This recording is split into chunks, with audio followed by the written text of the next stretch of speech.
certainly allowed Gray and I, or given Gray and I a platform to get our message out, which has been tremendous. So a lot of thanks to him. And, you know, networking, just one thing I'll say about, personally for me, networking, I think all of us can appreciate how important that is. Don't hesitate to go up to somebody and start chatting, especially in a situation like this. We all, our underlying mission, everybody in this room, everybody at this conference, is to help the people we work with. Get people living healthier, happier, meeting their goals. So no matter who you want to talk to, who you're interested in meeting, go up and chat with them. I mean, you never know what's going to happen. I've got a son right now that's a freshman in college, and that's all I'm telling him. Meet people.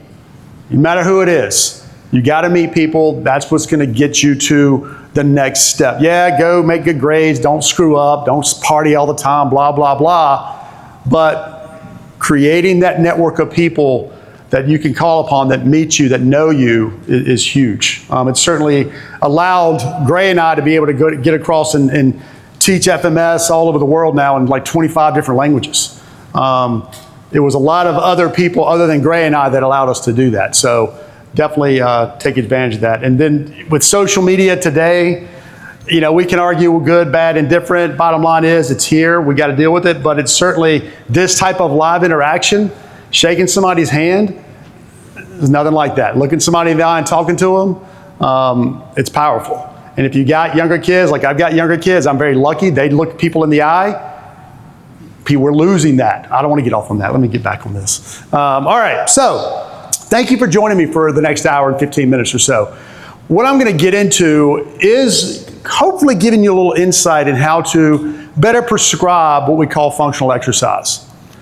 But I think it's important for me to maybe try to get us all on the same playing field when we want to define what functional exercise is. Because I think we could all debate that in general. What is functional exercise? Is it mimicking what you do? So for example, there are a lot of things out there that say, okay, I want you to do a functional exercise. Here's a baseball, let's strap a band to it and let's mimic your throw.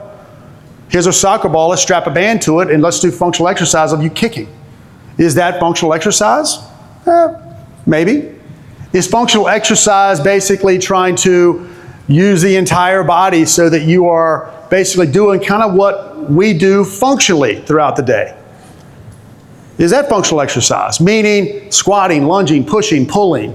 I think most of us would say, yeah, that's probably functional exercise. Is a bicep curl a functional exercise? Is knee extensions? Sit down, extend your knee. Is that a functional exercise? That's where it gets a little complicated. If you have an individual you're working with and they come in and tell you, I want bigger biceps, what's an exercise that's going to give him bigger biceps? Bicep curls. So in that example, would you say that's functional exercise? I would. What's the goal? Ultimately, what is the goal you're trying to accomplish? And if it helps you achieve that goal, I would argue, well, that's pretty functional. If jumping up and down on one foot chewing gum allows you to have a better 40 time, you know what I'm going to have somebody do? Jump up and down on one foot, chewing gum, and run their 40. Bench press. Is that a functional exercise? It is if you're getting ready to get an NFL combine. We can argue whether it's a good exercise for an NFL player or not. But the fact is, I grew up professionally working with high school athletes. You know the one exercise I was never going to get them not doing? Bench press. Okay, that's fine. I don't care what I tell you, they're going to bench press. You need to stop benching.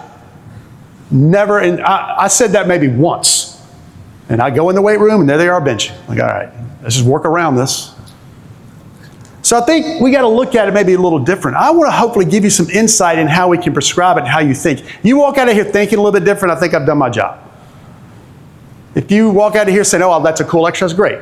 But that's not really what I'm hoping to accomplish. I'm hoping I'm getting you thinking a little bit differently about how you build your programs and what you consider when you work with the people you work with. That's my main objective today. So my first question is, what do you do with this person? What goes through your head? This is real.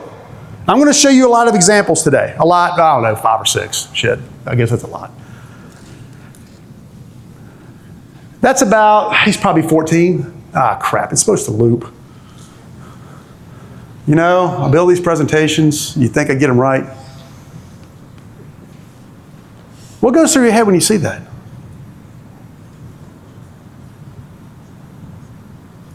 Is that good? Nope. All right, perfect. We all agree that's not good. That's not what should be. A 14-year-old should be able to do better than that. We agree? Yes. What else? What else goes through your mind? We know it's not good. He's coming in wanting to work out. Does it hurt? Does it hurt? And his answer is no, it doesn't hurt. Now, you know what a lot of you all will start thinking is, okay, what's wrong? What's wrong with him? Why does he do this? And then if you start saying that, the next question is, how do I fix it? How do I fix that problem? And if you're going to build him a workout, hopefully what we can start thinking maybe a little different is what should he not do? When we developed the functional movement screen, and everybody threw their hand up, a lot, not everybody, but a lot, knows what the functional movement screen is. And I'm going to talk a lot about that today, because I've got to. Right? That's me. That's what I've been living, and that's been my professional career. Screening people's movement. You know why we developed it? No, and some of you may have heard this story, and I'm not going to get too far into it. But it was to identify that. And not to necessarily give you exercises to fix it. So my first job, I worked in an inner city high school for my first 10 years. I had 500 athletes. I was the athletic trainer at this high school, and I did sports medicine outreach. Mornings I worked in the clinic, worked with grade, and did all that. I tried to figure out grade for the first 5 years. That was part of my job. Like, how do I take all this shit Gray's saying that I think is really cool, but half the shit I understand, and apply it to these high school athletes? That's what a lot of what I did. So try to figure out this. Take those high school athletes. Every Tuesday in my training room, for the first few years I was there, because I was the first trainer at this school. Every Tuesday afternoon, my training room would be full, packed, with football players. Like most high schools, football is a sport. I was in a fairly small town. So football was the thing. Legendary high school coach was in our town. Everybody's got a legendary high school football coach. He was legendary, right? This is a true story. Packed every Tuesday. Because I was a new guy, and you know, I'd throw some ice bags on them and tape them up, and they thought that was the best thing since sliced bread. Just typical shit. But these guys would come in and say, Lee, my shoulder's killing me today. My knees are killing me today. My back's hurting today. I mean, 50 kids deep. And I'm like, why do these kids come in? Because by Friday, miraculously, they'd be healed. Right? Friday, they were good to go. I'd take credit, but it really wasn't me. What do you think they did on Monday? Monday was heavy lift day. They do easy practice, but they lift heavy. So they would do what? And today, I guarantee I walk in most high schools, same thing's true. They lift heavy, they do what? What are the lifts in a high school? Bench, clean, squat. And you know what most of those high schools do well in those 3 areas? None of them. But they do them heavy. Lo and behold, Tuesday, my knee hurts, my back hurts, my shoulder hurts. So I'm trying to figure this out, going, what in the world? What am I going to do to try to help these kids? And then I start figuring out, well, you know, by Friday they're in good shape, so whatever. But lo and behold, we started realizing, I'm taking this and grading out, you know, the guys at that clinic figuring things out. We need to start screening these kids. Screening them to figure out what should they not do in the weight room. What are they not prepared to do? And if you can't do a body weight squat, and you can't do a normal push-up, then you probably shouldn't squat or bench. Simple as that. Doesn't that make sense? If I can't, forget the screen, forget the move. Can you squat with your body weight and look halfway decent? If you can, fine. If you can't, you shouldn't squat with load. If you can't even do a simple push-up, why in the world do I want to load you on a bench? And oh, by the way, if you can't even raise your arms above your head fairly well, why do I want to do overhead presses? That's the logic behind the movement screen. Not about corrective exercise. We're not first worried about fixing him. The first thing we're doing is like, oh, what should this kid not do? What should he not do? And oh, by the way, the rest of that story, because I thought I was awesome, because when you get a master's degree, you're supposed to be really smart. So we started doing these movement screens on these high school football players. And I'd identified, man, all these players, their squats are horrible. They got pain and they got ones. Most of them can't do a push-up. I bebop in that weight room, and the legendary coach, I say, listen, these kids shouldn't be lifting, shouldn't be squatting. These kids over here shouldn't be benching. And typically, they were the better players. How well do you think that went? Literally, this is what he said. I'm a 25-year-old, I got a master's degree, but I'm not the legendary coach. He looked at me and said, Lee, get the hell out of here. I will send you somebody when they're hurt. You know what I said? Okay. And I tucked tail and ran. But it taught me a good lesson. A better option will be stand my ground on not squatting. But the kids still need to lift and get strong. So what's something else they could do?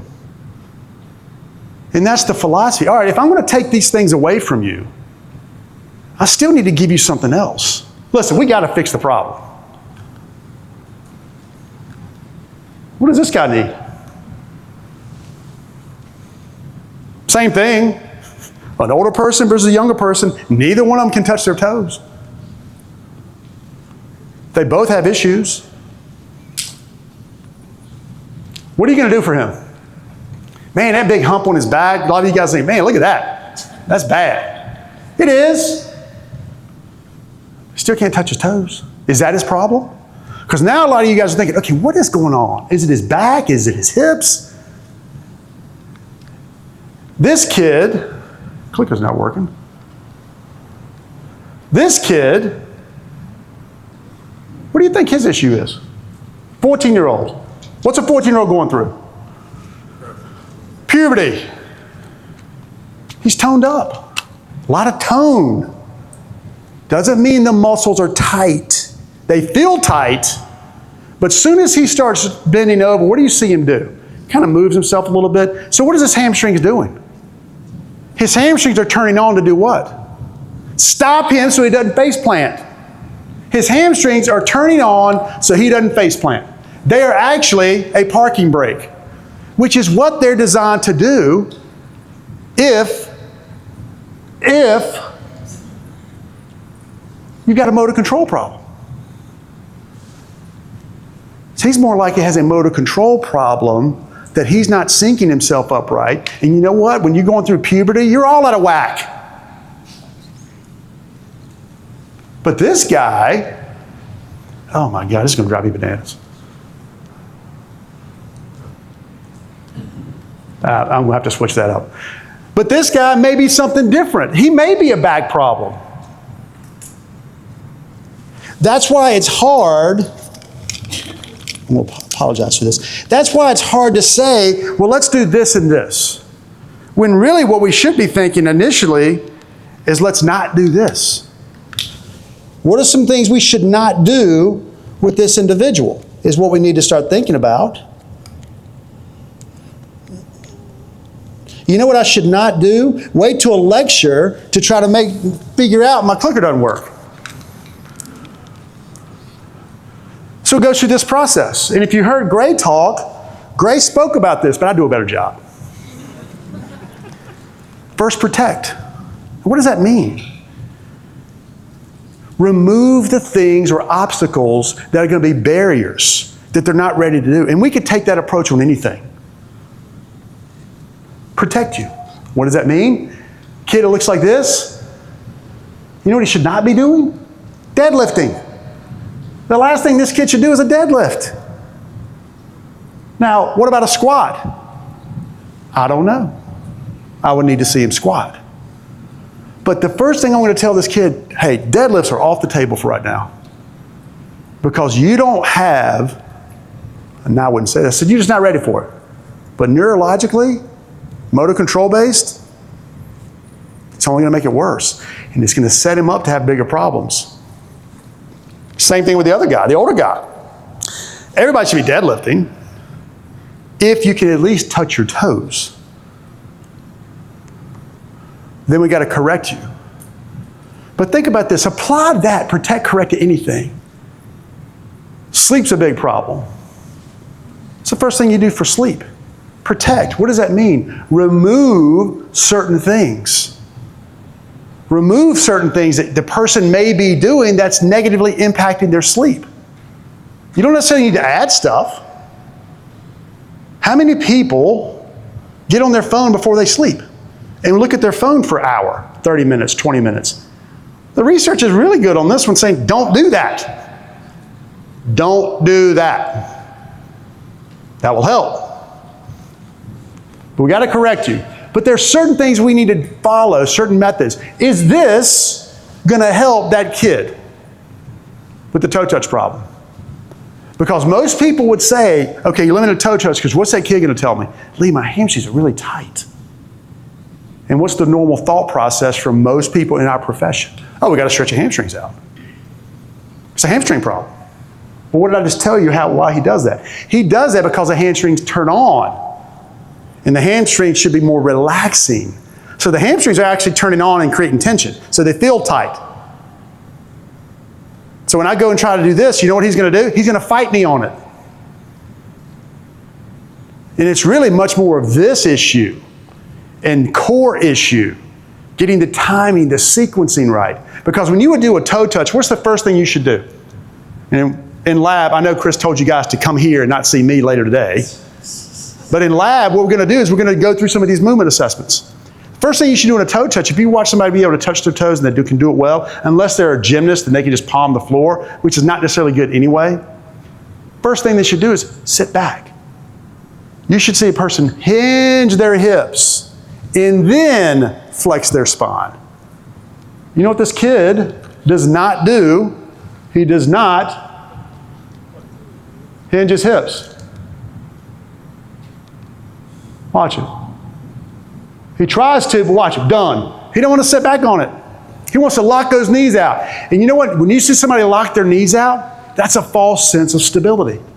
They're trying to use their joints to stabilize and not their muscles. Your knees should be kind of lax. When I say lax, just soft. And he locks them out. He goes right into what we call a high threshold strategy because he doesn't have the stability. I will guess if I laid him down, I could pull his hips up. His hip mobility is great, but I stand him up. Oh, whoa, that's way too much. It's like a baby that's got a big old bowling ball head trying to walk. They're all over the place. Well, puberty is not much different. It's not much different. So we got to correct you, but we want to follow a process. And that process goes right back to getting you on the ground and building you back up. And it's easier than you think. Get them on the ground. Get them to relax. First thing I get this kid is relax. Do some breathing. Decrease the tension. Decrease the tone. And now let's get into some sort of exercise. And we do that by decreasing the postural position. Because as we get you lower, as we take your center of gravity down lower to the ground, you know what your brain does? It has a little bit less stuff to deal with. I got a lot of stuff going on right here. I'm walking around, I'm moving, I'm doing all this. You get me down, half kneeling, quadruped. All right, my brain's less, okay, less I got to do here. So take them down a notch or two. And you'll be surprised how much that can help. But we got to fix it. When I say fix them, we have to develop them. Now it's really going, now it's going crazy. The clicker, that is. But we got to develop them. So, as soon as you get a toe touch, what's the best way to keep it? Use it. Do a deadlift. Because what is a deadlift really doing? It's making you hinge back, which is doing what to your hamstrings? It's stretching them. Stretch your hamstrings, and then you bend over, and then when you come back, the hamstring is working the way it's supposed to work. And if you can do that, and do that well, then you're going to be more likely to keep the toe touch. And that's just one example. But ultimately, We got to fix the problem. We've got to get you to where you want to get to. And what's the best way to do that? Figure out where you are. It's like a GPS. Everybody, right now, you know what everybody wants to do? The people, we don't talk about it this way, we need to start. Right now, especially me, I want to get to retirement healthy and happy. And being able to play with my grandkids. I don't give a shit how many kettlebell swings I can do. I just want to get there, not being broken. Gray talked about it this morning. We got to get there and not be broken. Right now, how are we doing? We're broken. 40 to 50% of the data that I look at, I've been looking at a lot of data here the last year, 40% are in pain. 40 to 50% are in the high risk category. And that's everybody. And I'll talk about that data. But if we're going to know we want to get to that point, hey, listen, you think I want to be able to tell a 15-year-old high school athlete, oh, you want to get to retirement healthy and happy? Not going to happen. High school athlete, you want to be able to play Saturday or Friday? Then here, we got to know where you are right now. That's the goal, getting you ready to play Friday. I need to know where you are right now. You use a GPS, first thing you got to do is figure out where are you today. Because you know what happens every day? Shit changes. Every day. Stuff changes. And we can't control it. I had some PhD, because PhD guys are smart. I got one just because. I'm not going to say I'm smart. I'm smart enough to go to the smart people to help me. Some PhD guy said, Lee, you work at a high school. Why don't you do all this research on high school athletes? I'm like, are you freaking kidding me? I don't even know what they're doing right in front of me, much less when they walk out of the room. And you want me to do some research that's reliable and valid and all the other stuff that needs to have good research and data? Because you can't control the environment. You can't. I mean, I'd have kids show up on Monday morning, one, high as a kite, and sometimes gunshot wounds. And I'm not talking about gunshot wounds they had to go to the hospital, grazing. And they wouldn't go to the doctor. They wait and see me. Oh, Lee, I got grazed. I'm like, what is that? He goes, oh, I got grazed. I'm like, what do you mean grazed? So I was at a party, and they wasn't like it was like they were shooting to kill him. They just kind of screwing around. Like, are you freaking idiots?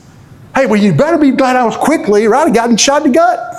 That's why they tell me that stuff. I'm like, oh my God.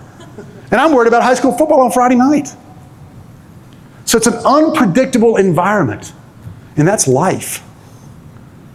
So it's going to be ups and downs. We just got to figure out, we got to constantly kind of go back and say, okay, where are we today? And we start by, again, what we do is screen movement, because we want to look at multiple postures and positions, not one thing. No one thing is more important than the other. Balance is no more important than squatting. Rotating is no more important than squatting, because if your job requires you or your sport requires you to rotate, rotating may be more important than squatting to you. But generally speaking, we need to look at these things. But we standardize it. And that's important. Now when I say standardize it, I'm going to go show you, this is, you see there's one on that, that's the traditional functional movement screen. We did that, the way we designed it, purposely, was to be extremely difficult. But in order to pass, when I say pass, it doesn't mean you did great, it means you pass. It means it doesn't hurt and you can do the basics. And if you do that, I have confidence you can go into the weight room and do the traditional lifts without me concerned.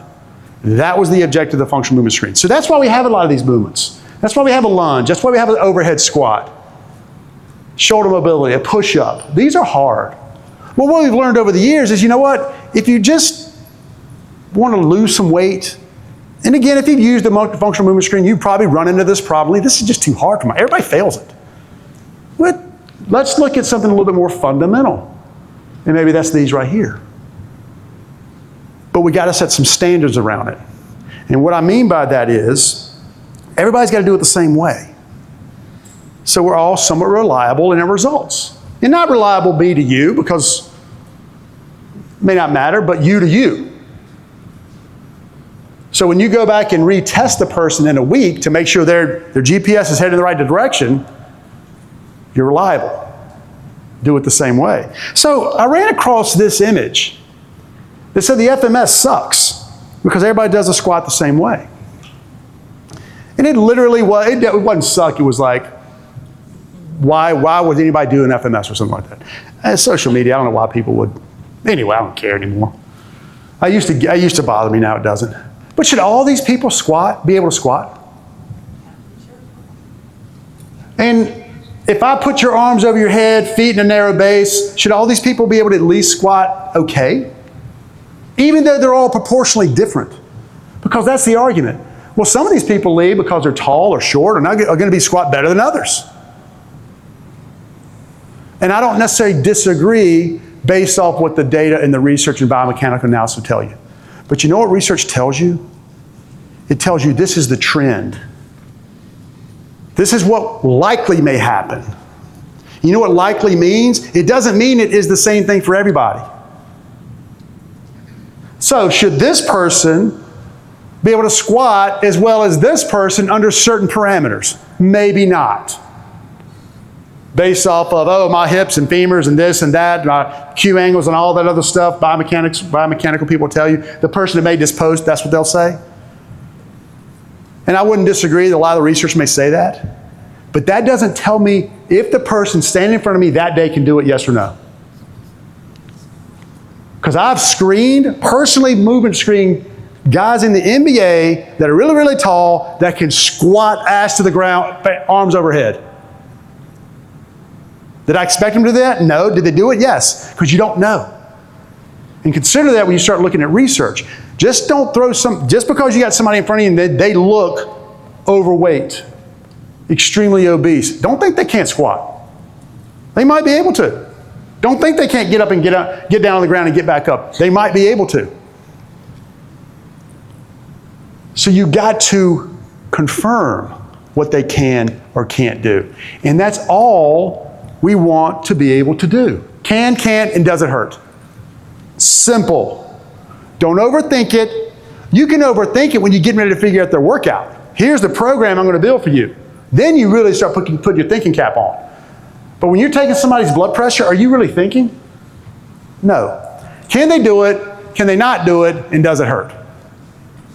Because this informs what I'm going to do. The person on the left, I don't care how many, he can squat as much as he wants. I don't care. We can squat. Guy in the middle, you're not doing overhead. You're not doing loaded squats.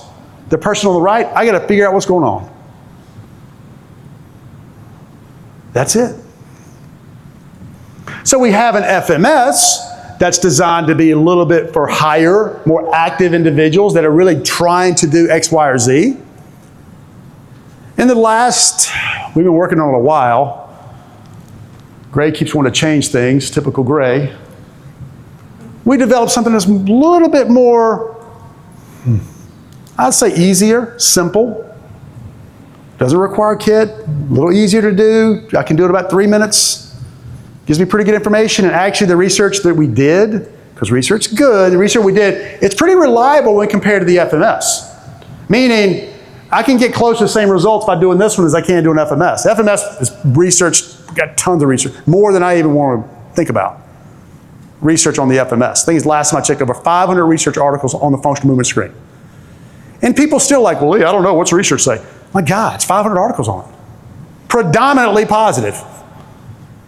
Right now, there was a research article came out, believe it or not. Let me get back to this one.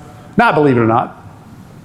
Out of all those movements, this is interesting. Literally, this was out about, I saw it like 3 or 4 weeks ago. Out of all those movements, which one relates to shoulder problems in baseball pitchers? Meaning, if it's low, you're more likely to have problems in your shoulder. There was one of the screens was, I'll use the word predictive just because that's what they said. Anybody have a guess? Hurdle step. Okay, hurdle step's not a bad guess because what we're seeing in baseball, some of the research we're doing, if you got bad balance, you more likely have shoulder problems. So but that's not what this one said. Something else. No on the balance. I can always make a good argument for the push-up, but nope, not on the push-up. Shoulder mobility, everybody say, well, shoulder mobility. Nope. Lunge, nope. Leg raise, nope. Right there. Quadruped diagonals. Now the next question is why? Don't ask why. Research doesn't tell you why. I don't know, I could guess. There's plenty of research. So let's go back to our examples here. So hopefully I got you thinking a little different. Don't automatically start just thinking, don't rack your brain trying to fix this person. We can maybe ease into that a little bit. What exercises should he not be doing? What activities should he not be doing? Based off these results. Based off a simple toe touch, what should he not be doing? That's how you ought to start looking. Hey, we need to remove, you shouldn't be doing these things. It's not going to help you get to where you want to get to. Look at this person. Rotate, look over your right, look over your left. How well can you do? Not good. What's the first thing I want to find out? Does it hurt? Where's this person's limitation? Maybe his neck? Does he even have a neck? They gave me permission to do these videos, so I can say that. So this is limited. We'll go through some of the specifics. This is awesome. I love this video. Look at that. Can you touch your shoulder? Now, I will guarantee you, she is not limited in mobility. But when she raises that arm above her head, something clicks, and it says, okay, you got to stop, but now I got to rotate around. So look how much rotation she gets when all I'm asking her to do is, can you take your hand and touch the top of your opposite shoulder? So in her brain said, okay, that's my task, but in order to accomplish that task, I've got to do what? I've got to rotate my spine. So where is she going to come in and complaining of? Where's her complaint going to be? Her shoulder? Who said it? Her back. She's going to come in and complain about her back. Because right there, that's where she's rotating from. And I'm not telling her to rotate at all. She's having to rotate. So this is called compensations. She's compensating for something very fundamental. And over time, if she keeps doing that, that's going to lead to problems. So that's what I would say. It's not necessarily a shoulder problem. That's probably more likely a stability or motor control problem. How do I know that? Well, I need to look at other things. I need to look at other examples of her moving. How well does she rotate? So if I look at her rotation plus this one, maybe that tells me something. What's her balance look like? If I look at her balance, look at her rotation. You know, a lot of people, when they do a single leg stance, people who have single leg stances, you know what they also complain about? Neck. Neck hurts. Why? Because as soon as they go on single leg stance, if they don't have good stability, they do this. It's called a high threshold strategy. Traps get in. Why does your neck hurt? I don't know. Relax.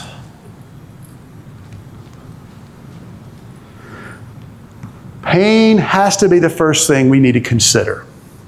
Now, over the years, when I would say this, I'd say pain's got to be evaluated, we got to get them out and see somebody, blah, blah, blah. People are like, raise your hand. Well, Lee, 90% of my clients are in pain. Am I supposed to refer them all out? No, that's not what I'm saying. You need to be aware, they need to be aware of what's going on, and you need to realize, and they need to realize, you're not going to be as successful as long as you have pain. Now, you got the skill set, you got the skills, you got somebody you can at least communicate with, great. When I say communicate with, maybe establish that relationship, but I'm going to go one step further, because we've learned a lot over the years. This is how pain was defined and how it's changed over the years. And I think this is really important, because this was 79, 2020. Pain science people. Unpleasant sensory emotional experience, sensory and emotional experience associated with the actual or potential tissue damage, or described in terms of such damage. Look at the difference now. Resembling that associated with. So now it went from an actual thing to maybe not an actual thing. No, hold on. This was actually, the diagnosis of this years ago was what? What? Fibromyalgia. Everybody heard fibromyalgia? It's like you hurt. but nobody knows where the pain's coming from. And then people would say, well, it's all in your head. Well, we gotten smarter. It's not all in your head. There's something else going on with that. Is that the next slide? Yeah. So now we got three kind of buckets that we as professionals need to start considering. This is what me in my world, as a sports medicine guy, typically deals with. Nociceptive. That's an actual pain. I sprained my ankle. I get hurt. I got arthritis. Something, you have tissue damage. That's this one. Now, what happens when you have tissue damage? Inflammation. Is inflammation good? Yes. You got to get the bad stuff out, and you got to get the good stuff in. What else happens? It's a little cycle. Pain, swelling. What's the last one? What? Who said it? Stiffness, which is also called spasm. So you roll your ankle, the muscle, you don't want to move your ankle anymore. Your brain is saying, don't let it move. So the muscles are spasming, and it's hurting to protect itself, right? It's there for protection. That's a good thing. Because I don't want to put weight on my foot if it's going to make it worse. So your brain does that. You know what also does that? Every joint of the body. Your back, you sprain your back, same thing. Swelling, spasm, inflammation, pain.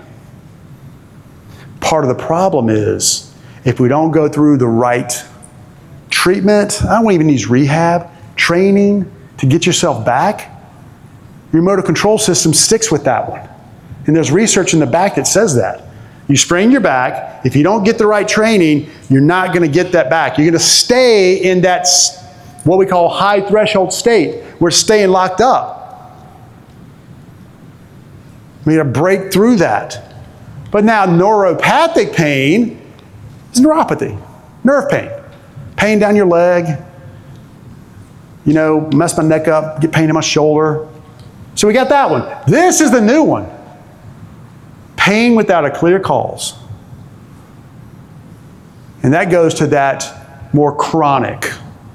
Sprained my ankle 10 years ago. Now I got pain in my knee, pain in my back, pain everywhere. Your system has kind of gone haywire.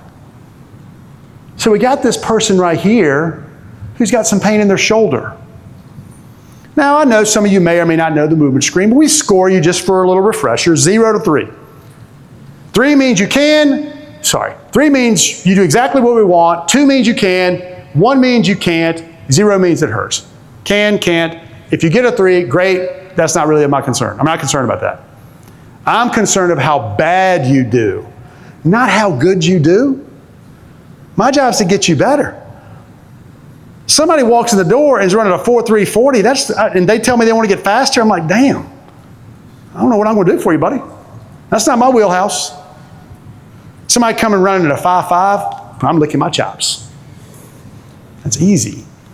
Somebody like this, not bad. Shoulder hurts a little bit, but look at other things.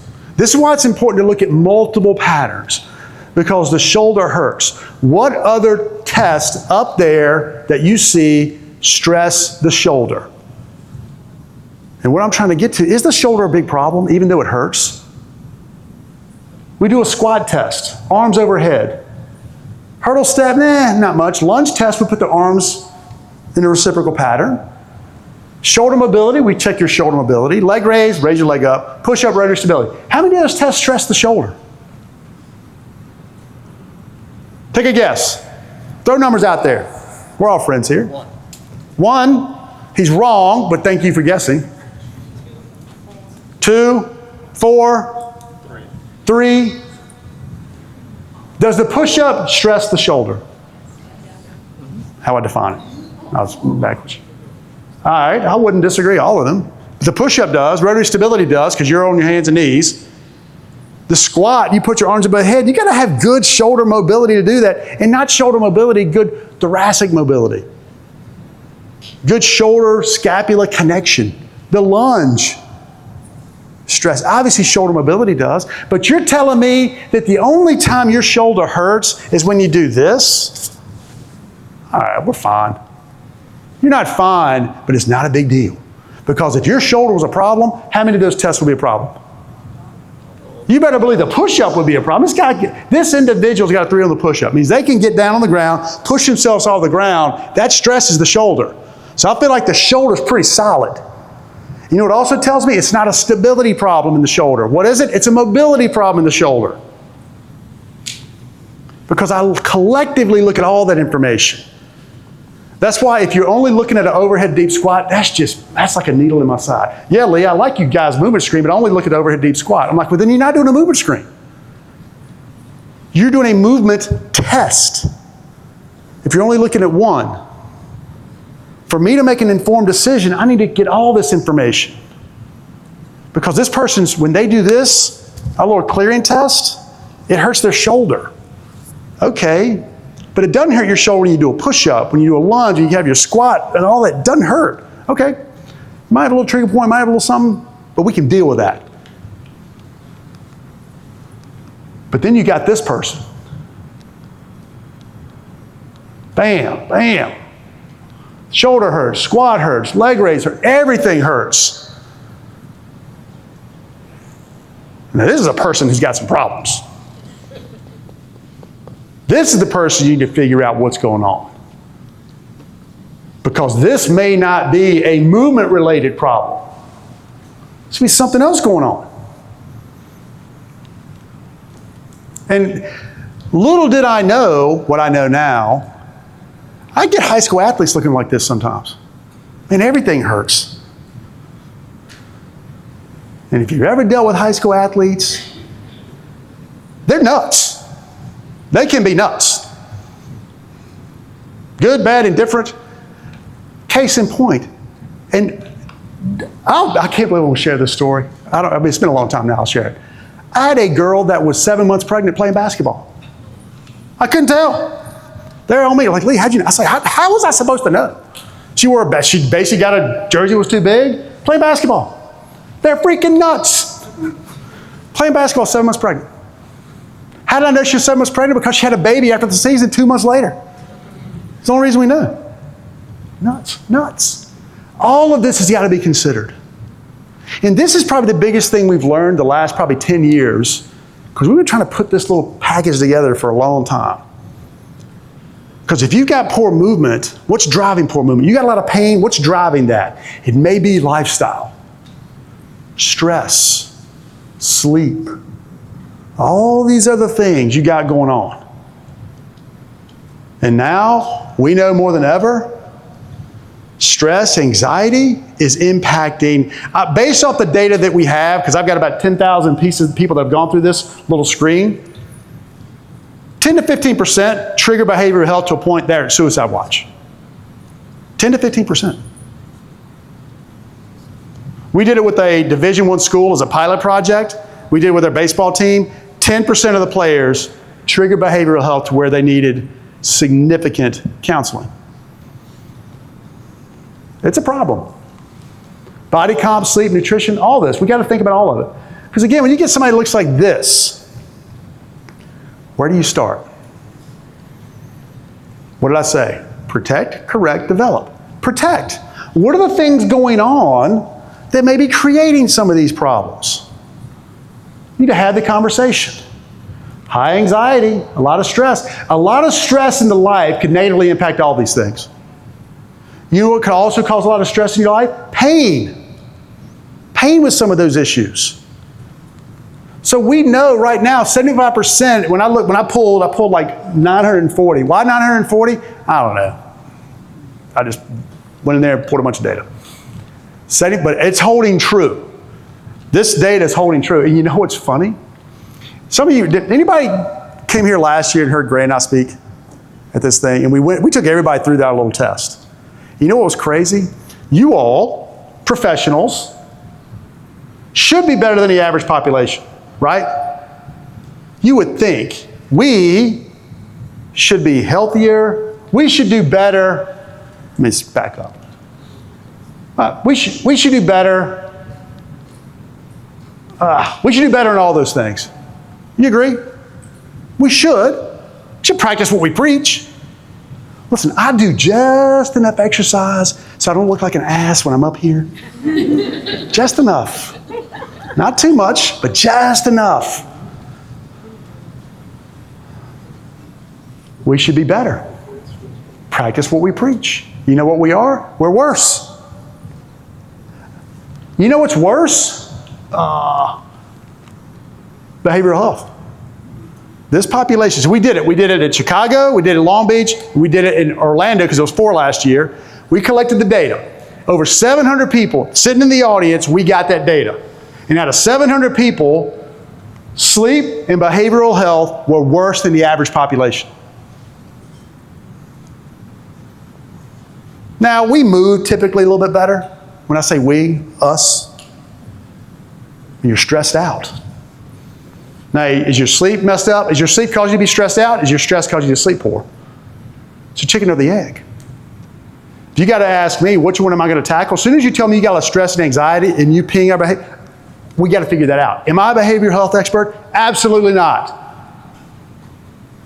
But hopefully you got a good enough rapport with the people you work with that you can at least say, hey, this is something we need to tackle. What's going on? And it may be just for that one speck of time. I can tell you right now, my son went to college in August. If I would have taken my wife through this test right about the time he was leaving, it would have been bad. He came home in May, test her a couple of days before he shows up, it would be good. It's a roller coaster. Up and down, all over the place. So we got to keep an eye on the gauges. Doesn't mean you got to do this. And I'm not telling you to wear a wearable. Wearables are great if you're going to do something with the data. But at least as professionals, one, take care of yourself. Don't think just because you're a pro, I mean, we're some of the worst clients, worst patients. Now, I know the data says that this is not great. But then pain, then pain. Shoulder mobility seems to be a bigger problem across the board, and I don't think anybody would disagree with that. But one thing Gray said, and one thing we have stumbled upon, and I'm not going to give Gray too much credit on this, we have to start looking at the neck. Because if we start looking at the neck, shoulder mobility is going to go down, we have more neck problems. And I think that's what we're going to start seeing. Less shoulder problems, more neck problems. But pain is the issue. That is the elephant in the room, across the board. What level of pain is it? How much pain are you in? Just like I said, okay, shoulder problem in one movement, not a big deal. Shoulder problem in 5 or 6 movements, big deal. And then combine that with all the other lifestyle components, you have a lot more information to start really engaging in attacking the underlying issue. Let's not overcomplicate it. Not everybody's got to get shipped off to the doctor, because God, once they get in the healthcare system, done, right? Pain is a problem. Here's what's interesting. So I've told this story a bunch now because I think it's just really interesting. The way I look at it is over the last 6 months, I was able to speak at a couple of firefighter conferences. And at both of these conferences, a big thing in the fire service right now, rightfully so, is sleep and behavioral health. Sleep's a big problem, behavioral health's a big problem in that service industry, first responder industry, definitely. And they're putting all this energy and resources. Everybody's lecture, everybody's session was talking about that. How do we combat and fix this problem? Oh, we need to have different shifts. We need to do this. We need to do that. Nobody, except me, talked about this. 50% of the first responders have pain. You know what's going to make you sleep worse? Pain. You know what's going to make you be more stressed out? We got the data that says this. We did this research years ago on the FMS. You walk up to the lunge or hurdle step or squat, you know what the first thing's going to happen? And you don't think you can do it. I tell you to bend over and touch your toes and you don't think you can do it, heart rate variability is going to go up. You start freaking out. I can't do that. First responder walks up to a scene and their shoulder hurts and they got to go climb a ladder. You know what they're going to be doing? They're going to be freaking out. I got to go pull somebody out. My shoulder and my back are killing me. They'll do it because that's their job. But nobody wants to talk about that underlying issue. They're already hurt. And I'm not saying they take them off the job, do anything. But we got to address that. Let's go there. Because I've got just a good argument to say these problems right here in that industry is due to pain. That's compounding it. The job is the job. Stressed, it's going to suck. Anxiety is going to suck. You're not going to sleep because you're getting woke up every night. But pain's certainly not going to help.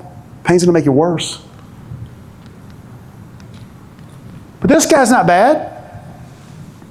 What should he not do? He shouldn't squat. So now let's dive into this a little bit. Protect, correct. Protect. This person doesn't squat very well and has a poor shoulder problem. Most people, when I show them this, they say, well, we got to fix their squat. What's the best way to fix this person's squat?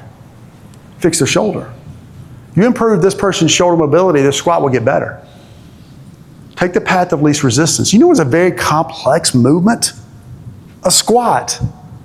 A squat's difficult to do, especially if I throw your arms above your head. So let's look at the region and let's tackle that and see if that doesn't get better. So we got to protect you. Going back to my football coach who threw me out of the weight room. Okay, I don't want you squatting. Okay, Lee, what can I do? All right, you know what? Let's do some lunges, or let's do some deadlifts. You got a good leg raise, which means I can tell you probably got a good toe touch. Lunges aren't bad, hurdle steps aren't bad. Do single leg squats. Do split squats. Do deadlifts. Just don't do traditional squats. That's a better approach. Just like me walking into a room with me getting in front of an audience of runners and saying, hey, you know what? If you don't have balance, you shouldn't run. What? Let me say, Lee, that's not happening. Okay, if you really, really have bad balance, here's some alternatives until we get your balance better. That's how we need to approach things. Because having this person that looks like this load their squat, it's not going to be good. Loading this person's squat pattern, now, will they do it? Of course. Is the weight room football, the legendary coach, going to stand behind him and yell at him and tell him to get his butt down, get his butt down? Of course. Is he going to be able to do that? No, he has no concept. He thinks he's squatting. He's literally, well, Lee, how was that? Well, it wasn't good. Really? Really wasn't good? No. Then the question is, well, Lee, what's the problem? Well, I just showed you. If I go back to this information, what is not bad? If this is this guy, the video I just showed you, if that's him, what can I rule out that's not a problem? Rule out. Don't want to think about it. His core's not bad. Most people look at this and say, well, Lee, his ankles are bad. What about his ankles? Well, you know what? His ankles are good. Ankle mobility is not a problem. And if you're actually a 2 on the leg raise, and you're a 2 on rotary stability, and you're pretty good lunging, I'm not worried about hip mobility. Hip mobility is probably not an underlying driver. So you see where I'm getting at? If by looking at all of this stuff and logically thinking through, his biggest issue is his shoulders. I know his ankles are not a problem because I screened that out. I know his hips are not a problem because I screened that out. Lumbopelvic control. Leg raise is pretty good. I screened that out. His push-up is good. His core is pretty solid. He's got terrible upper body mobility, which could be driving a squat pattern problem because of where the lats and everything attach, and it's a lumbopelvic issue, the way it does all blah, blah, blah, blah, blah. Work on his shoulders, check his squat. The protect is what? What's the 3 steps? Protect, don't let him load a squat pattern. You want to lift? Do deadlifts. And if you do the deadlifts right, you know what that should help reinforce? Good shoulder mobility. We do shoulder mobility, get him doing a good deadlift, he should have good thoracic extension, not extension, but let's say neutral. He should be able to maintain that. So we're strengthening his legs up, which he's actually a Division I basketball player, which deadlifts might be better anyway.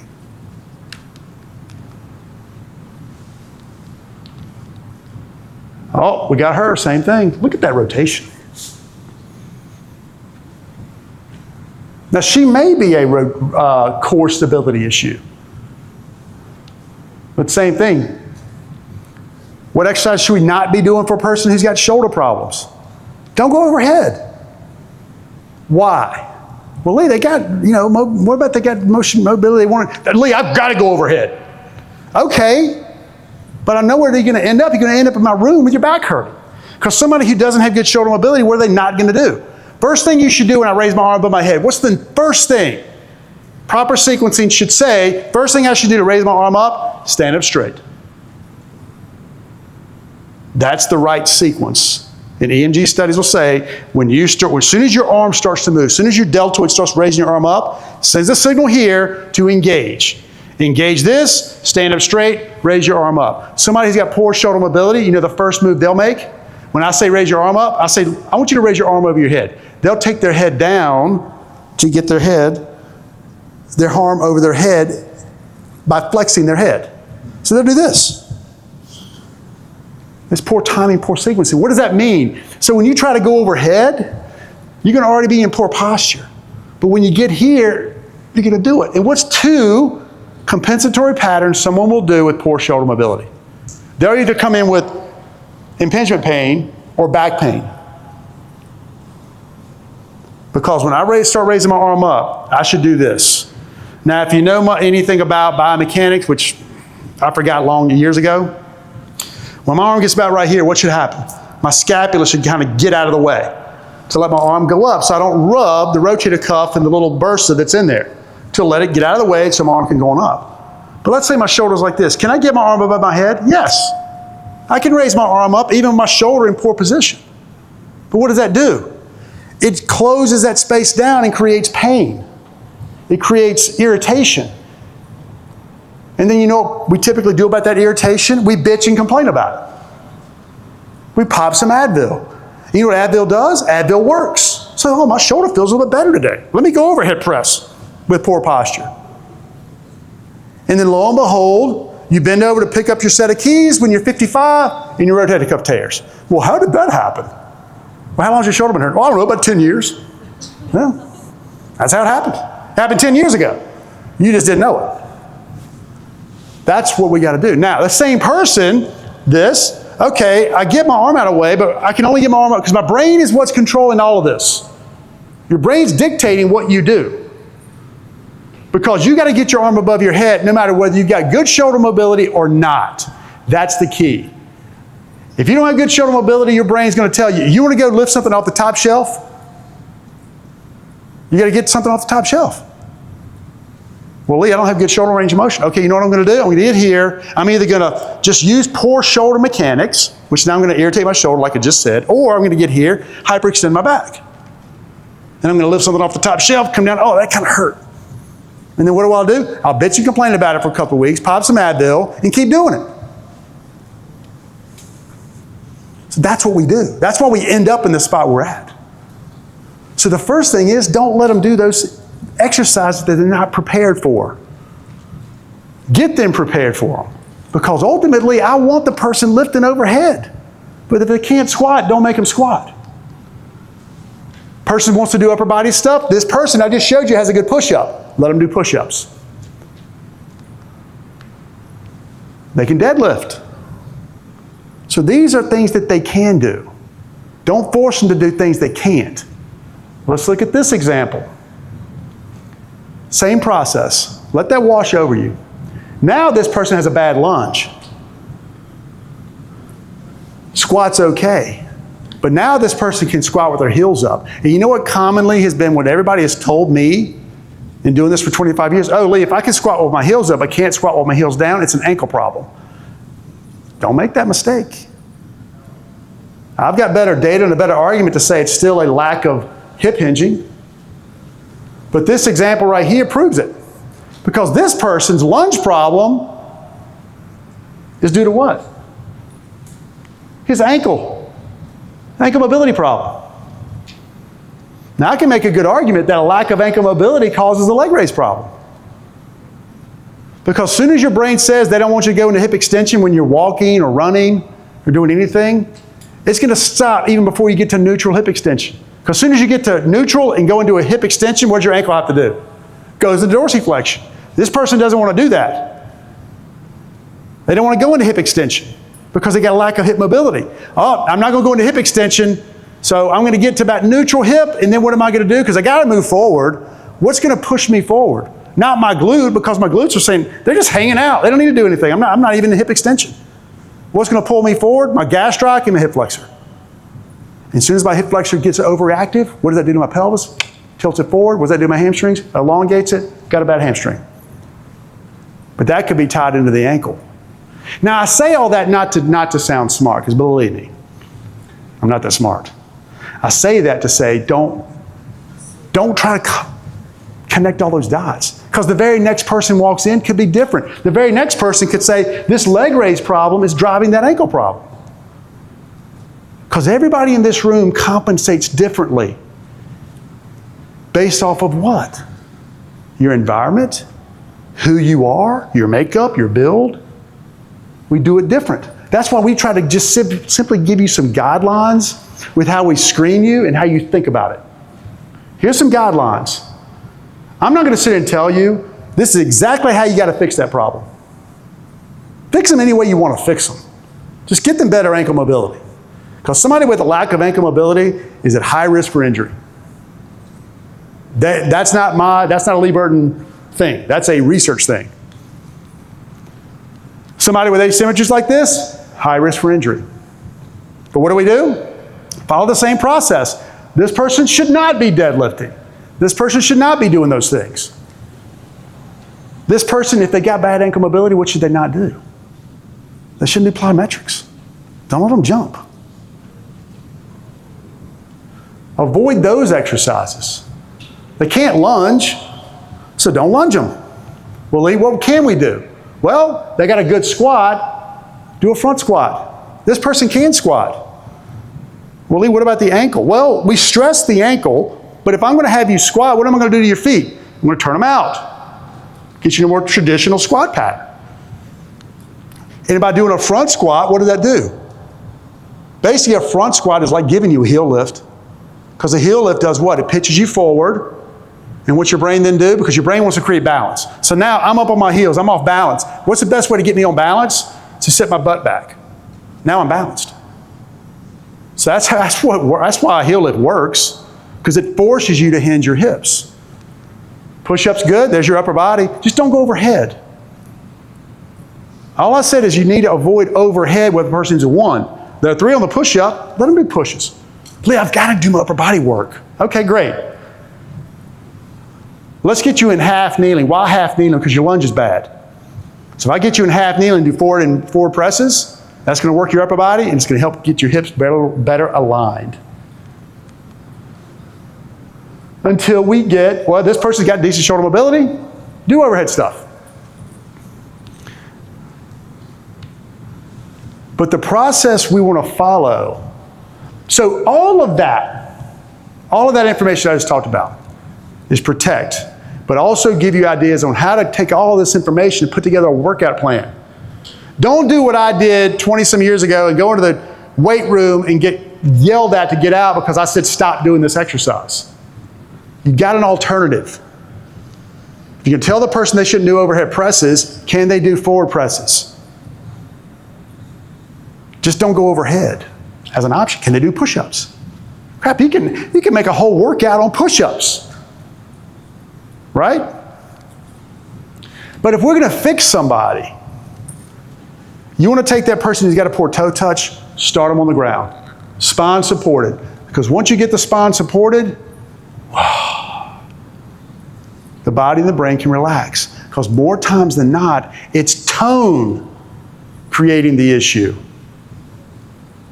Tone. Tone creates a lack of mobility. And sometimes the better way to fix that is to relax, breathe, and then you'll be surprised just how much breathing on the ground can help somebody move a little bit better.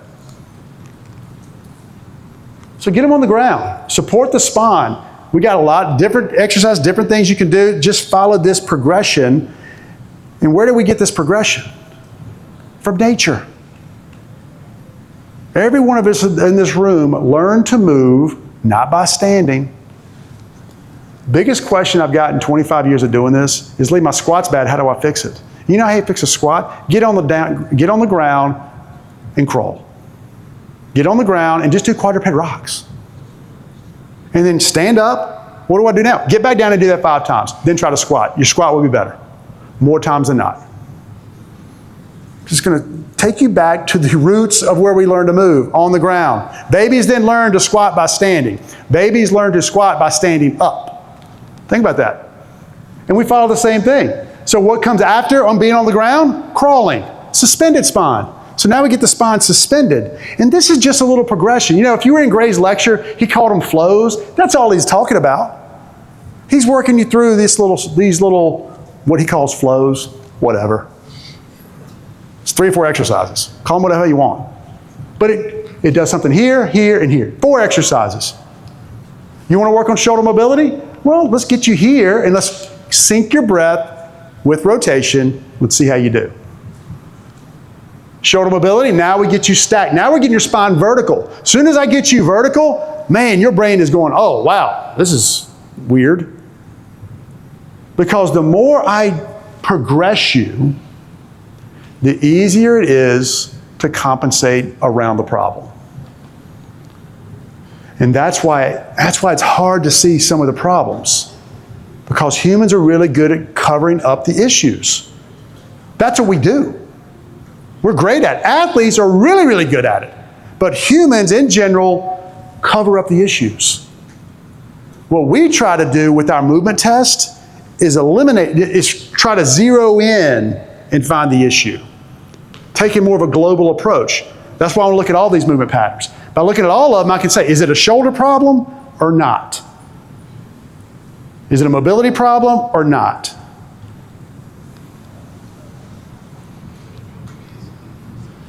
And then standing up, touching your toes, doing something, putting it all together. And this is about a little 5 to 10 minute thing. It's about figuring out, 1, what the problem is, avoid the exercises. Because if I get you moving well, then maybe we can load you.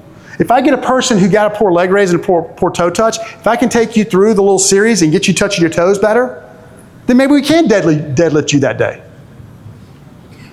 It may take longer, it may take not as long. So here's a person with a shoulder problem. Let's walk through the process. Here's exactly what we would do for a shoulder problem. 9 times out of 10. Start by breathing.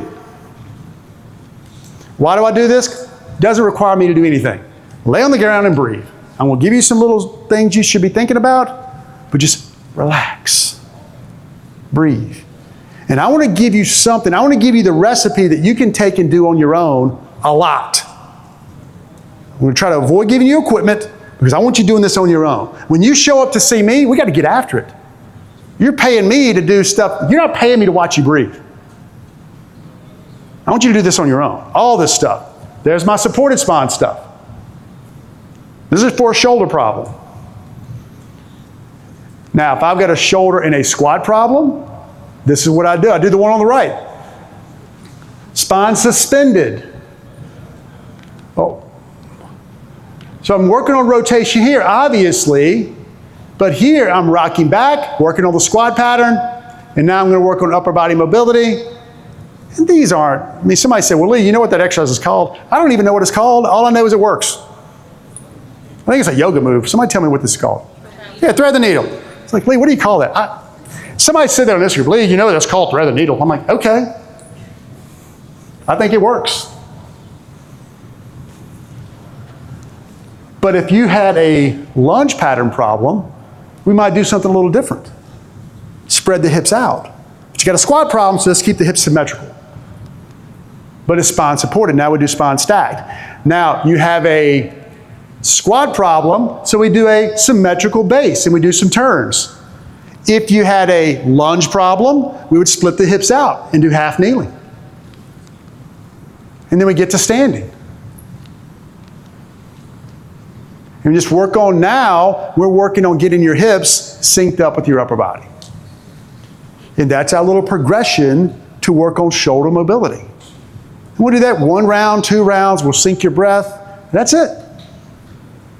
And then I'll see how much improvement you got, not just with the shoulder test. How much did your squat get better by going through this little routine? And if your squat got a lot better, you know what we'll do? We'll do front squats. Okay, we gotta load that now. You're better, so let's load it. Let's kind of connect the dots on that last little thing. And that's what I mean by putting all that together and focusing on the different foot positions. Think about the different foot positions you're in. Everything you do all day, every day is off of those 3 foot positions. Don't overcomplicate this. If you've got a problem in single leg stance, think about all the things you can do when they're with you. If you've got an athlete or a client that has a problem in single leg stance, work them in that position. Because they're always going to have a tendency to have a problem with balance. And I don't mean do everything single leg stance. Put one foot up on a table and do overhead presses. Do forward presses. I'm just going to try to load that. I'm just going to try to keep chipping away at that poor pattern as much as possible. So I'm going to try to pick whichever stance. This example, poor shoulder, poor squat, everything I'm going to have this person doing is going to be the symmetrical base. Now, if I really want to load them, I really want to do some type of higher level activity, plyometrics, whatever, they'll do one of these 2 because these are good.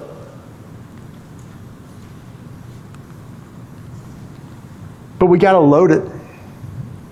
And the last thing I'll say, if you really talk about functional progressions, you don't have to always increase the load. And this to me is functional training.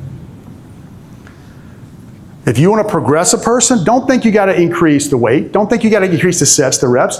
Increase or challenge the center of gravity. Hands down low, easy. Hands here, harder. Hands overhead, hardest. You want to train somebody's lunge? You get somebody lunging with their arms over their head, loaded, that is hard to do. And that's functional. That's the last progression. So don't just automatically, whoa, you ready? Let's go ahead and give you some more weight today. Nope. Take that weight that you seem that's easy, and let's put it right here. Oh, that's harder. Okay, get good there. All right, I'm good. Let's go overhead. Arms down, racked, overhead. Oh, not bad on the time here. All right, in my session, even though Chris told you not to go, I'm going to be going through a little bit of assessment. We're kind of doing what I just walked through based on how everybody does. If you want to go through our assessment, click right there. And it'll walk you through our assessment that is your own assessment. Get your own results, and you can do with it what you will. But I have the Q&A next. Thank you guys so much for joining me. Enjoy. If you see me tonight, you want to chat, if I've got a beer in my hand, wait till I have 2. Because I'm not opposed to double fisting, and I will chat you up. All right, great. Thank you guys.